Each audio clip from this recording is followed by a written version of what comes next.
Duress by threats is a defence that allows for the fact that sometimes when people are threatened with serious violence, they can end up doing things like committing a crime that they would not normally do.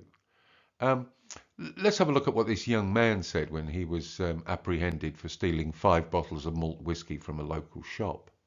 He said, "I only did it because he threatened to beat me up if I didn't. He sent me a text saying that he was outside the shop and that if I didn't steal the whiskey, then he'd get me when I came out. I didn't know what else to do.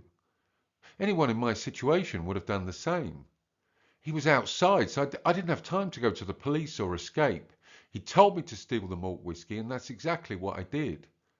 He's known for beating up people when they don't do what he asked them to do."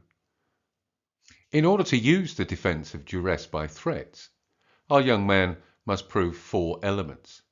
He must show that there was a threat of death or serious violence, which he says there was.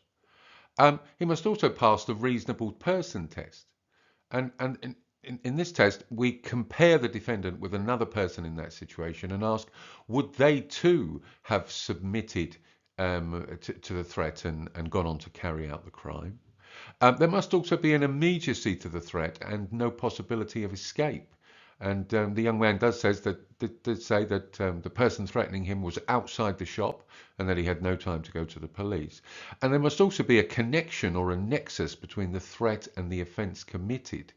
And once again, our young man seems to satisfy this as he was told of a specific crime that he had to commit, and he went on to commit that crime of stealing the bottles of whiskey.